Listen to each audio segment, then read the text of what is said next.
Por ahí al filo de las 8, las 4 de la mañana, hora de Madrid,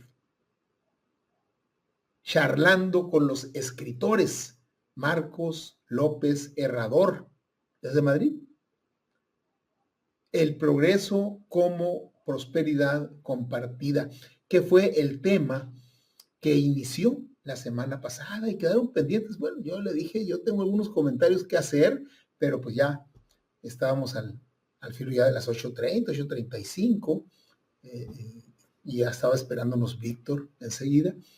Y hoy va a continuar Marcos, el progreso como prosperidad compartida, donde está él planteando que después de la Segunda Guerra Mundial, producto de la rivalidad existente entre los Estados Unidos y la entonces Unión Soviética, y como una manera de que los pueblos de Europa no abrazaran el comunismo que estaba impulsando la Unión Soviética, los alemanes, los franceses, los italianos, donde había los franceses, donde había fuertes movimientos obreros que deseaban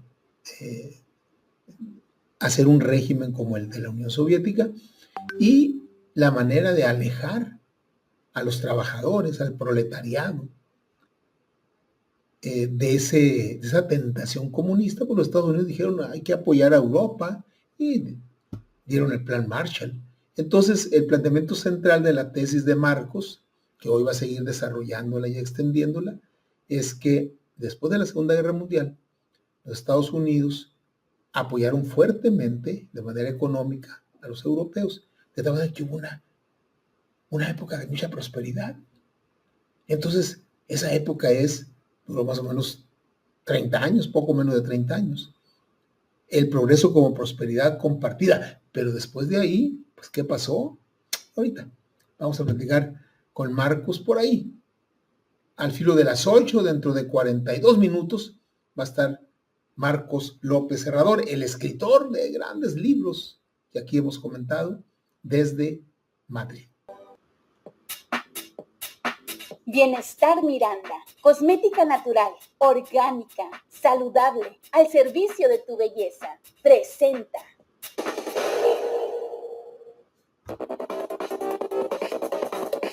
Charlando con los escritores. Pues les anunciamos a nuestros amigos de Radio Manzana, que en este momento va a estar con nosotros desde Madrid. Fíjense ustedes, hoy desde Madrid, hoy jueves va a estar, ya es la madrugada del viernes allá en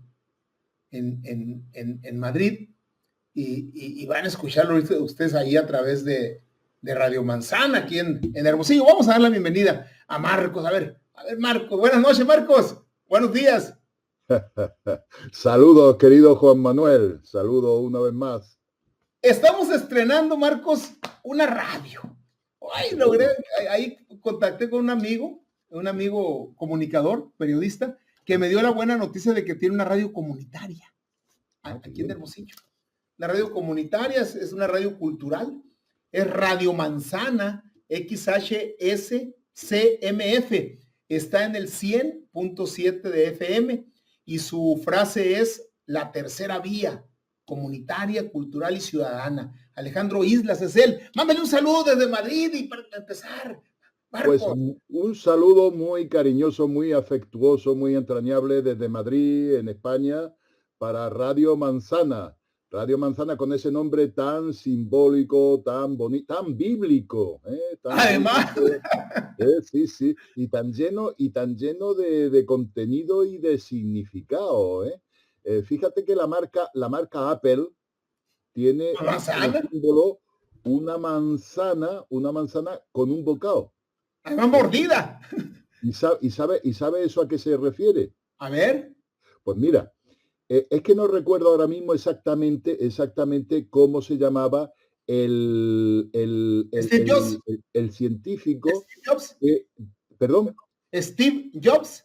No, no. El científico que descubrió la clave del sistema Enigma de los alemanes Ah, durante ya, la ya, Segunda ya, Guerra ya, Mundial. británico, ¿no?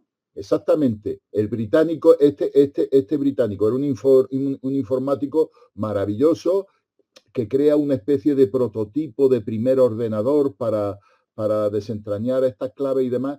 Y el hombre era homosexual y sufrió muchísimo con esa homosexualidad y en Y más aquellos en tiempos sufrió Inglaterra. muchísimo. Tanto sufrió que se suicidó y se suicidó con una manzana a la que hincó una jeringuilla, con una jeringuilla hincó veneno. Y ese bocado de esa manzana es el que toma como símbolo la marca Apple.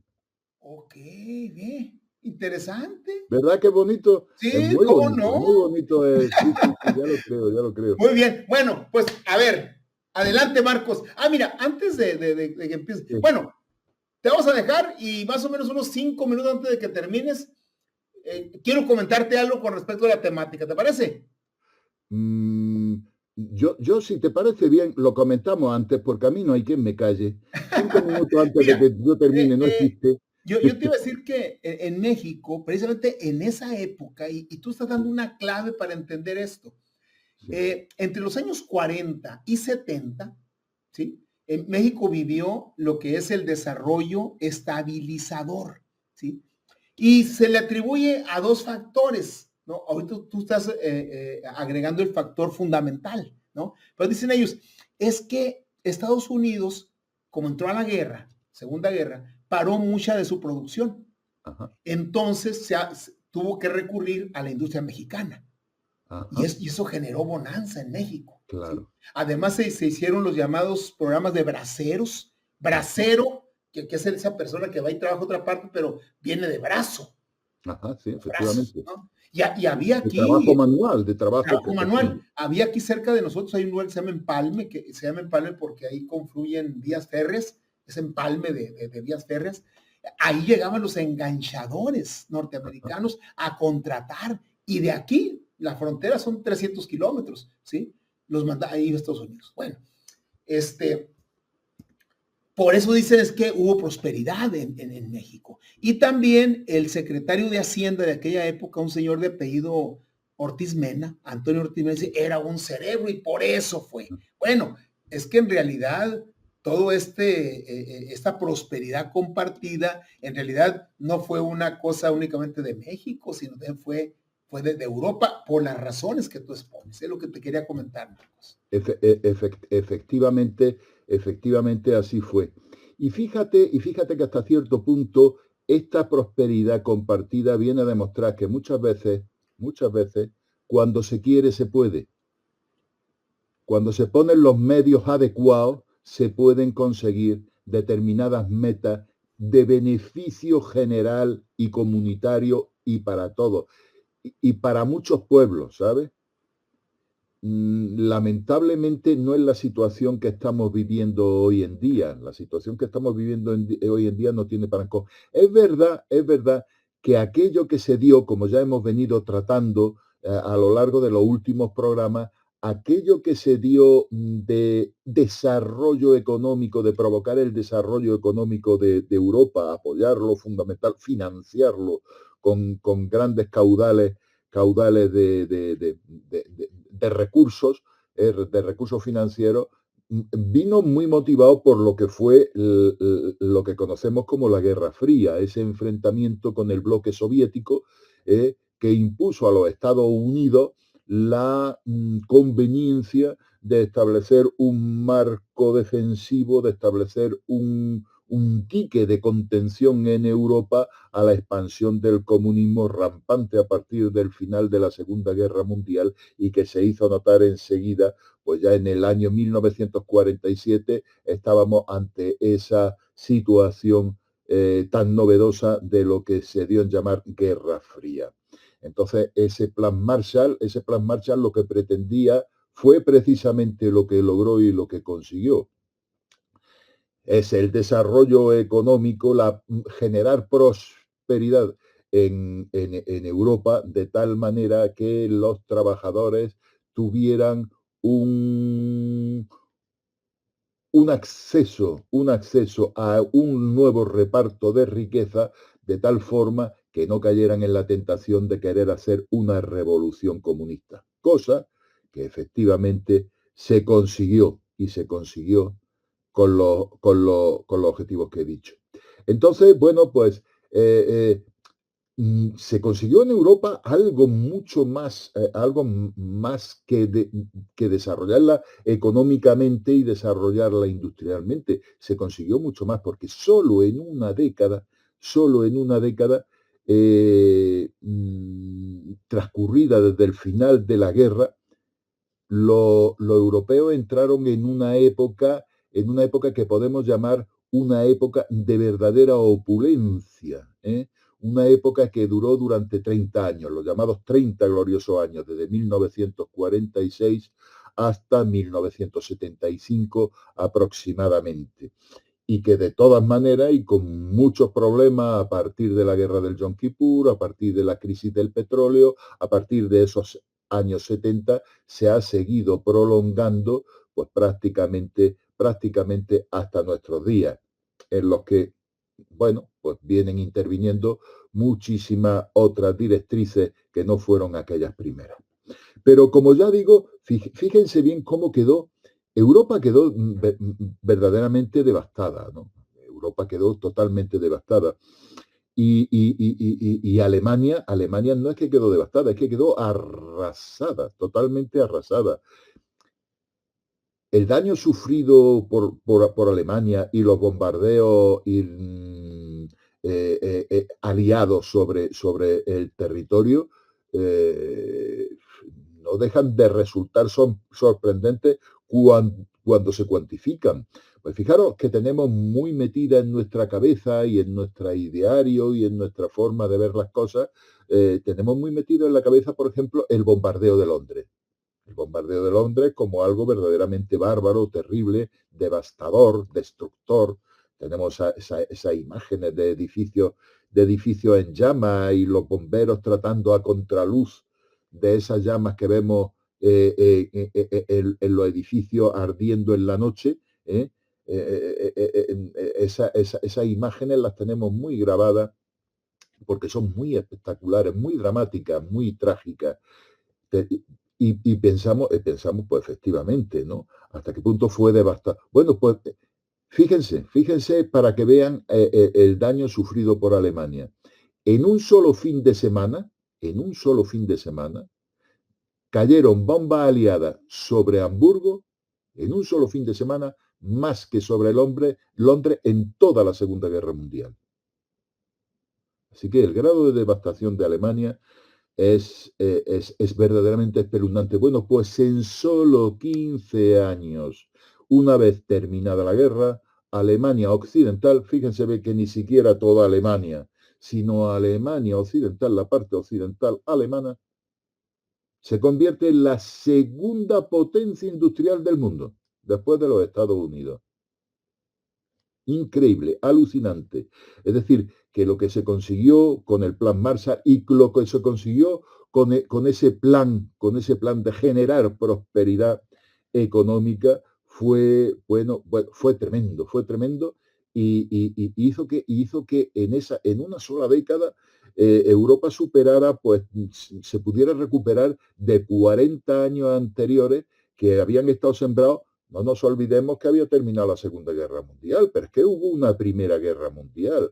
Pero es que fíjense en los años 30, las crisis financieras terribles que había padecido la sociedad occidental y demás. Bien, repito, en una sola década se había superado esto para llegar a una llamada edad de la opulencia. Esta prosperidad produjo una verdadera revolución que cambió por completo la forma de ser, la forma de estar, la forma de enfocar el mundo. Produjo una de las revoluciones más importantes de la historia de la humanidad y, por supuesto, de la historia de Occidente. Fijaros, para empezar, esa paz por fin lograda, esa esa prosperidad que se va generando una vez terminada la guerra produjo no solamente el incremento del número de niños, empezaron a nacer niños por millones. No solamente fue tremendo en cuanto al número de niños nacidos, sino en cuanto al número de niños que sobrevivían.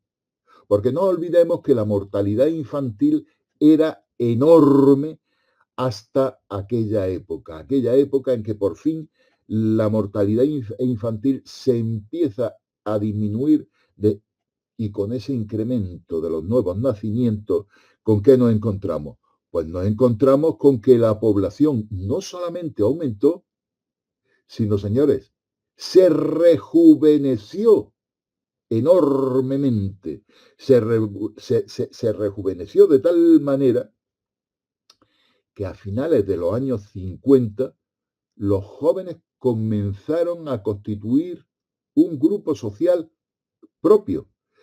Comenzaron a constituir un grupo social que empezó a ser identificable, cosa que jamás había ocurrido con los jóvenes. Nunca en la historia había ocurrido con los jóvenes que formaran un grupo social independiente, con características y personalidad propia. Bueno, los jóvenes a lo largo de la historia habían sido percibidos pues como niños, o en el momento en que dejaban de ser niños. Con los niños no se ha tenido socialmente nunca una atención muy específica, ¿no? Bueno, pues los niños estaban ahí y crecían hasta que tenían edad de trabajar. Y en el momento en que tenían edad de trabajar, lo que pasaban era a formar parte del grupo identificado como de mayores, como de adultos, como de adultos. Pero nunca a lo largo de la historia habían tenido, digamos, una identificación como grupo propio, como grupo protagonista dentro de la sociedad propio, ¿no? Bueno,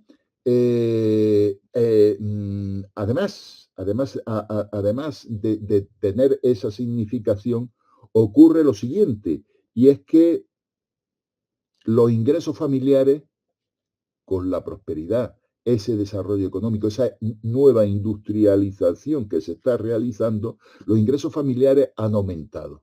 Y han aumentado considerablemente, ¿no?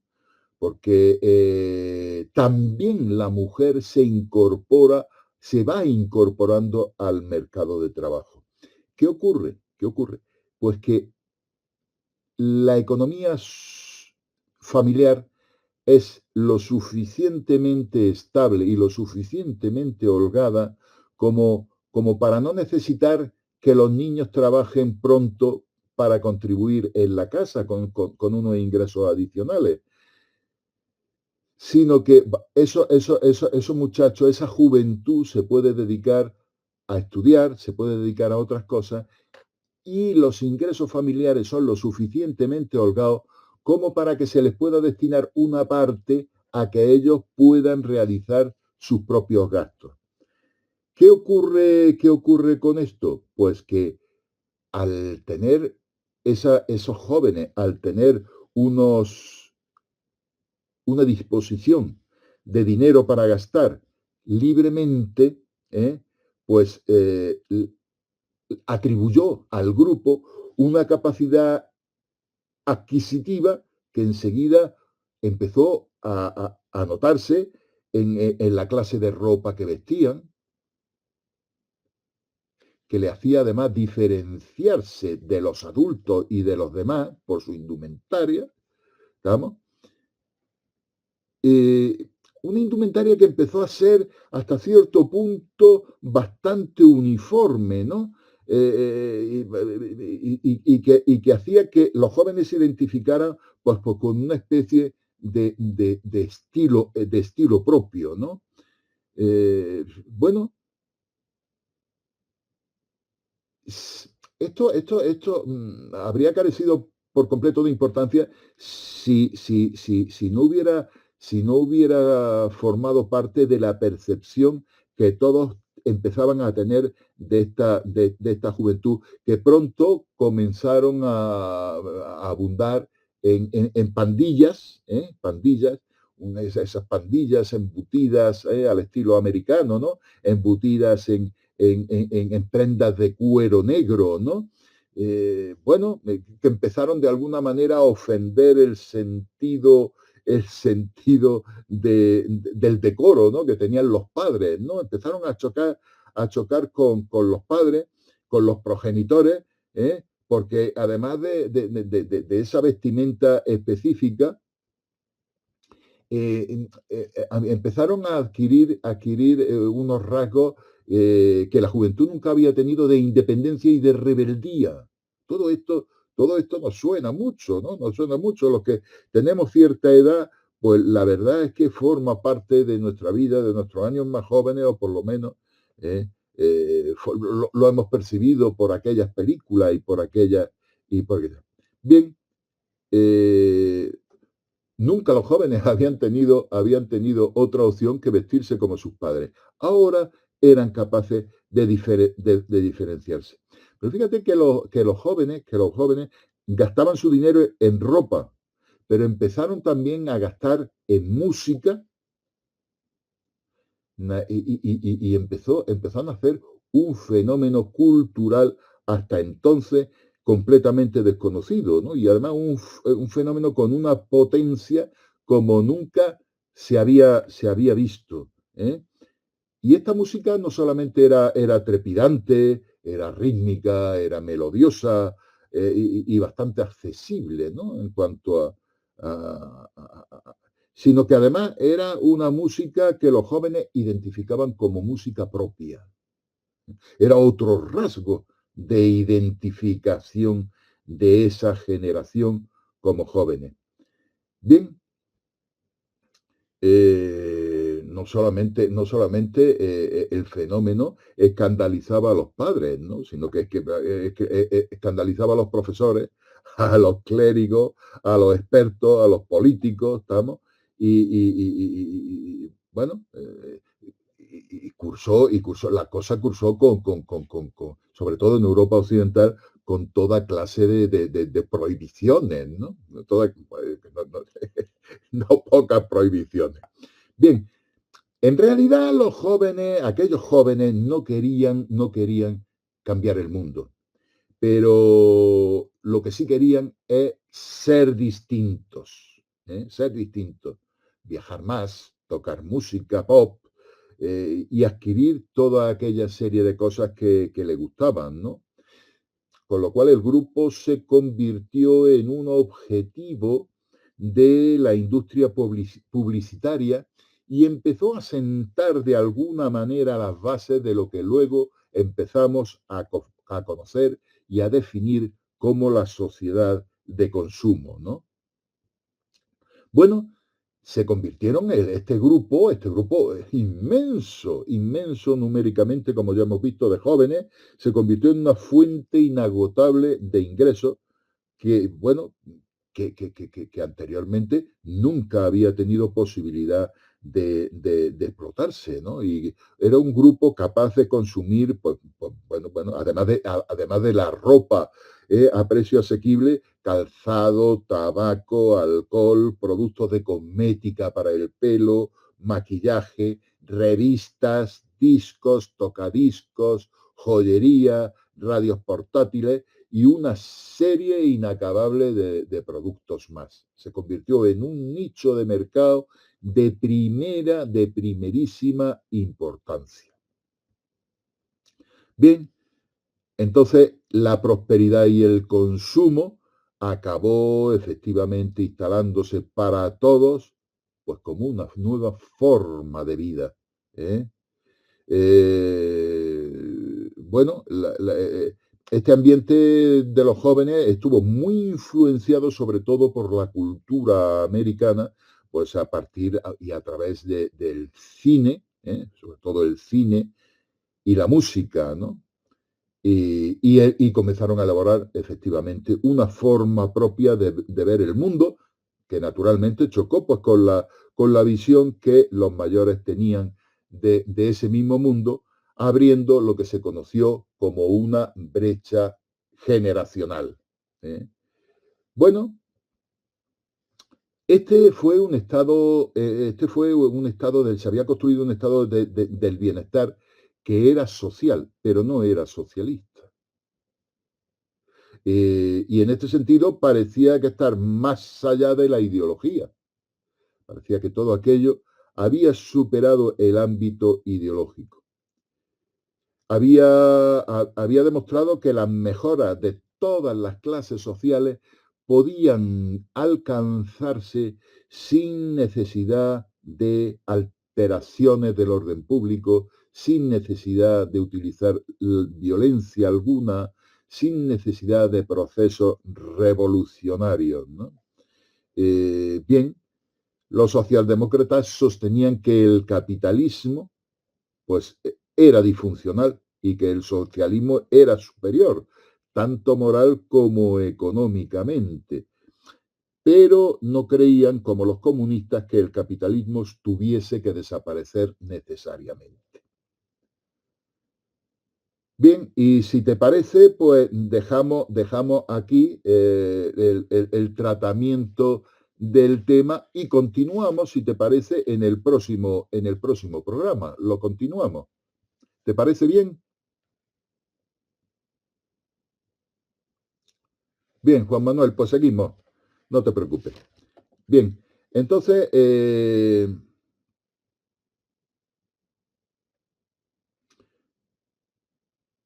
bien, los logros del estado del bienestar en Europa, no obstante, resultaron tangibles y evidentes.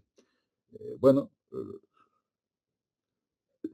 da igual ya que esos logros eran tangibles y da igual que lo hubieran conseguido los socialdemócratas, los demócratas cristianos, los conservadores o los liberales moderados. Se estaba avanzando hacia un sistema de derechos, de prestaciones, de justicia social, de distribución de la renta, sin ningún coste político. Bien, a comienzos de la década de los 60 se había avanzado en todos los campos sociales, pero las autoridades seguían ejerciendo un control firme y en la práctica era un control, se seguía ejerciendo por parte de la autoridad, un control bastante represivo, bueno, sobre todo en asuntos de opiniones privadas de los ciudadanos, ¿estamos? Pensemos que por entonces, porque estamos hablando de aquella rebeldía de la juventud y demás, porque la sociedad que había avanzado mucho desde el punto de vista económico y que había abundado en una prosperidad evidente, sin embargo, bueno, pues la homosexualidad seguía penada con castigo y largas condenas, con castigo de largas condenas, ¿no? Era penada con prisión por entonces. El aborto era ilegal y estaba perseguido, bueno, sobre todo en los países católicos. La misma contracepción era contraria a la ley. El divorcio resultaba sumamente problemático, cuando no imposible. El gobierno seguía ejerciendo censura en el teatro, en el cine, en la literatura, en la radio y en la televisión. Bien, y si te parece, dejamos aquí y continuamos con todos los cambios que se produjo, pues por ejemplo, en la Iglesia a través del Concilio Vaticano II, que significó un avance y una revolución dentro de lo que es la estructura social y de concepción del mundo. Con Juan 23, ¿no? Juan 23, efectivamente. En los años 60. Fíjate, en los años 60, ¿no? Sí. Que luego acá en América, fíjate, hubo un movimiento que se llamó Teología de la Liberación, ¿sí? Que agarraron el Concilio Vaticano II como bandera y dijeron, por aquí es, pero lo llevaron más allá de las iglesias, de la Iglesia Católica, pues por el tema particular de aquí de América, ¿no? Muchos incluso muchos sacerdotes se aliaron con muchos activistas, incluso en la guerrilla, ¿sí? Aquí hubo un sacerdote latinoamericano llamado Camilo Torres, se convirtió en guerrillero, ¿sí? Inspirado por el Vaticano, por el Concilio Vaticano ¿sí? Segundo, ¿sí? Concilio Vaticano II fue una aplicación y fue una interpretación que llevó a muchos sacerdotes a verdaderamente, más que aplicar las doctrinas del Concilio Vaticano II, a asumir el marxismo. Es correcto, así fue. Entonces, eso ocurrió acá. Ahora, fíjate, toda esta etapa que tú has ubicado bien, Marcos, como ese factor que has estado, que es tu tesis fundamental y yo la comparto. Pero acá en México, ¿qué pasó, Marcos? En ese tiempo se incrementó la educación. México pasó de ser un país de segundo o de tercero de primaria a ser un país de primaria completa y después de secundaria completa. La movilidad social, Marcos. La movilidad social. El hijo de campesino llegó a la escuela, llegó a la universidad. El hijo del obrero ahora era ingeniero.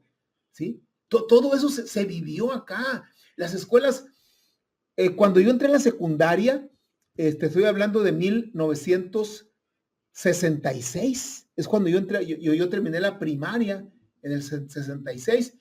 En Hermosillo, Sonora, había 2 secundarias nada más, y había que hacer examen.